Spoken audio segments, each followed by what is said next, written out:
حضرت موسیٰ علیہ السلام کا زمانہ مبارکہ ہے.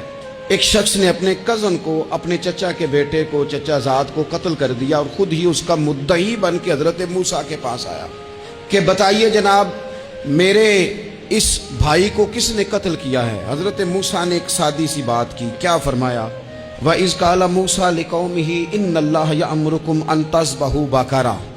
حضرت موسیٰ علیہ السلام نے اپنی قوم سے کہا کہ اللہ تمہیں حکم دیتا ہے کہ ایک گائے ذبح کرو. گائے کا کچھ حصہ مقتول کو مارو، وہ خود اٹھ کے بتا دے گا مجھے کس نے قتل کیا ہے.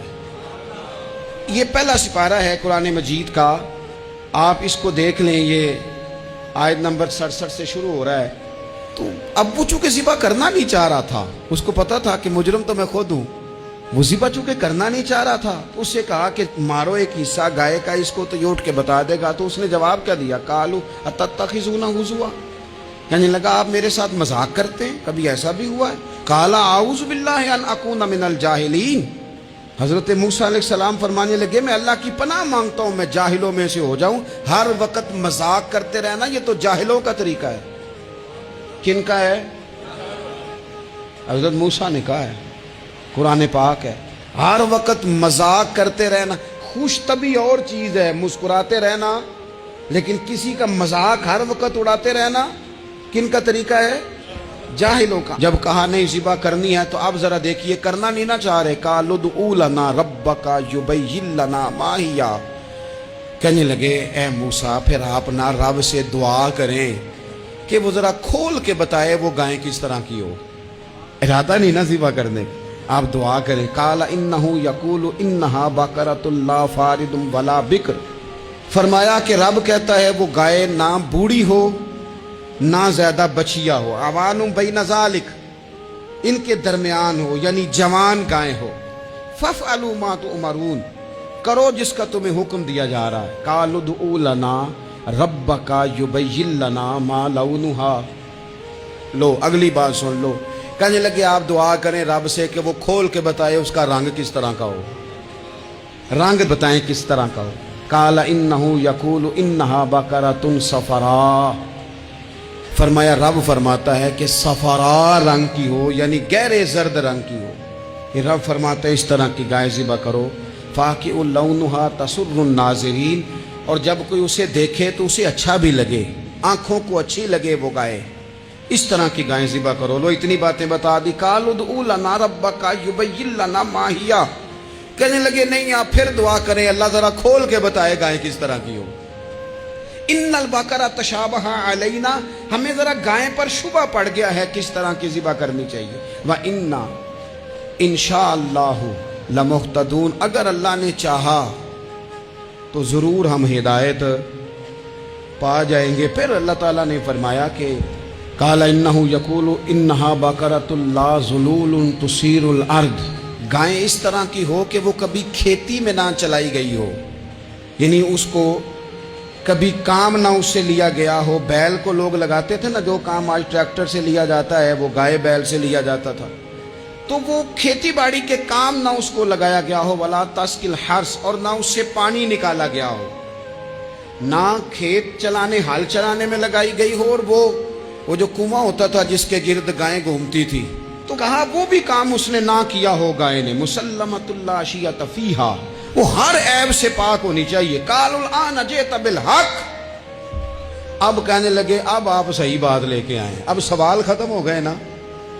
کہنے لگے اب آپ بات فذبحوہا، انہوں نے ذبح کر دی. وما کادوا یفعلون، پر ایسا کرتے نظر آتے، لگتا نہیں تھا کریں گے ذبح پر ذبح. اچھا یہ گائیں پھر ملی کیسے؟ امام خازن کہتے ہیں کہ ایک نیک آدمی تھا، تو اس کا آخری وقت آ گیا تو اس کے پاس جو کل جمع پونجی تھی وہ ایک بچیا تھی، گائیں کی بچی، بچیا ویڑی، اس کے پاس وہ ایک بچیا تھی صرف. تو اس نے اس طرح کیا کہ اس کی گردن پر ایک مہر لگائی، اللہ کے نام پر بطور امانت اس نے اس کو جنگل میں چھوڑا. کہا یا اللہ میرا بیٹا ایک ہی ہے، وہ بھی چھوٹا ہے، اس کی حفاظت کرنا اور میرے بیٹے کو پہنچا دینا. بچہ بالغ ہو گیا. اس کی ماں نے کہا بیٹا جو امانتیں رب کے پاس رکھوائی جائیں نا ان میں خیانتیں نہیں ہوا کرتی، جا کے جنگل میں آواز دے تیری گائے واپس آ جائے گی. اس نے جا کے جنگل میں آواز دی کہ وہ جو میرے باپ نے امانت رکھوائی تھی وہ کدھر ہے؟ وہ نشان لگی ہوئی گائیں دوڑتی ہوئی اس کے پاس آئی۔ واللہ خیر الرازقین، جب رب بندوبست کرے، جب اللہ بندوبست کرے تو پھر معاملہ اور ہوتا ہے۔ وہ گائے آ گئی۔ اب اس نے کیا کیا اس نوجوان نے کہ وہ گائے گھر لایا، ماں سے آ کے کہا کہ اماں یہ تو اللہ نے فضل کر دیا۔ ماں کہنے لگی پتر حالات ہمارے خراب ہیں، منڈی میں لے جا اسے بیچ دے، لیکن سودا میری مرضی کے بغیر طے نہ کرنا۔ کس کی مرضی کے بغیر؟ کس کی؟ اماں کی مرضی۔ اور سنو یار، تھے کچھ لوگ جن کو لوگوں نے تانے بھی دیے کہ تم ماں کے پیچھے لگ گیا ہے، لوگوں نے بڑا کچھ کہا، پر جو ماں کی مرضی پہ لگے ناکام نہیں ہوتے زندگی میں۔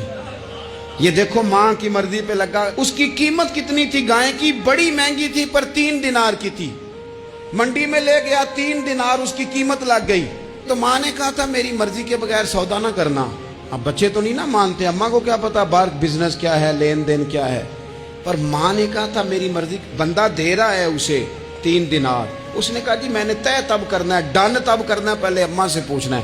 گھر جا کے اماں سے پوچھا، اماں کہنے لگی دے دے۔ واپس آیا تو اس نے کہا کہ میں 6 دینار دیتا ہوں پر میری شرط ہے، ماں سے نہیں پوچھنا۔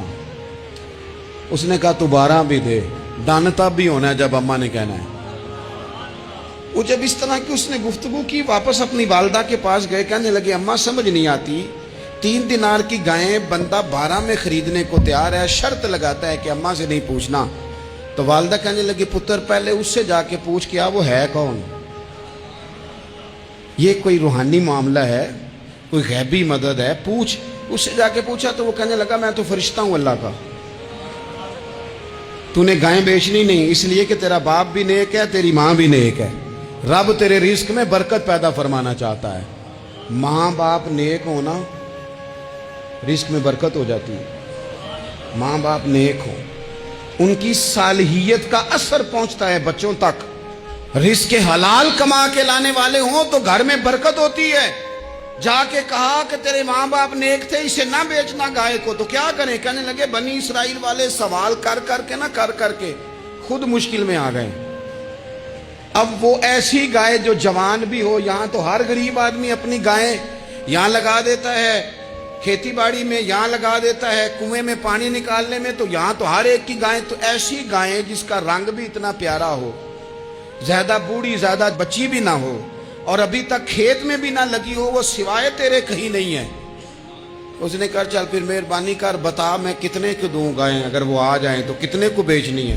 اسے کہنا کوئی نہیں، ریٹ تو زیادہ کرنا ہی نہیں، ان سے کہنا گائے کے اندر سے گوشت نکال دیں اور جتنا گوشت ہے اتنے پیسے بھر دیں، اس کی کھلڑی بھر دیں۔ اب وہ بنی اسرائیل والے ڈھونڈتے پہنچ گئے، کہا جناب گائیں 3 دینار کیا 6 لے لو۔ اس نے کہا نہ بھائی، ذبح کروں گا، گوشت نکالوں گا، جتنا وزن گوشت کا اتنے پیسے بھرو گے کھال میں تو پھر گائے تمہیں ملے گی۔ اب مجبور تھے، کیا کرتے؟ ابن کثیر حدیث لائے ہیں، امام سیوطی نے در منصور میں بھی لکھی ہے، نبی پاک صلی اللہ علیہ وسلم نے فرمایا سنو جوانوں، اور اسے دل کی تختی پہ لکھو، نبی پاک علیہ السلام نے فرمایا اگر بنی اسرائیل والے زیادہ سوال نہ کرتے تو اتنی مشکل کا شکار نہ ہوتے۔ انہوں نے سوال اتنے کیے کہ چارہ نہیں ہے اب ان کے لیے، چارہ نہیں ہے اب ان کے لیے کہ یہ ادھر ادھر جا سکے، مجبوری بن گئی، یہی گائے خریدنی ہے، یہی لے جانی ہے۔ اب اتنا سارا مال جمع کر کے وہ گائے خریدی، ذبح کی، تو مقتول کو جب اس کا ایک حصہ مارا تو اس نے اٹھ کے کہہ دیا یہ جو مدعی بنا ہوا ہے نا، یہی تو میرا قاتل ہے، یہی تو میرا قاتل ہے، یہی تو ہے، اس نے یہ سارا کام کیا۔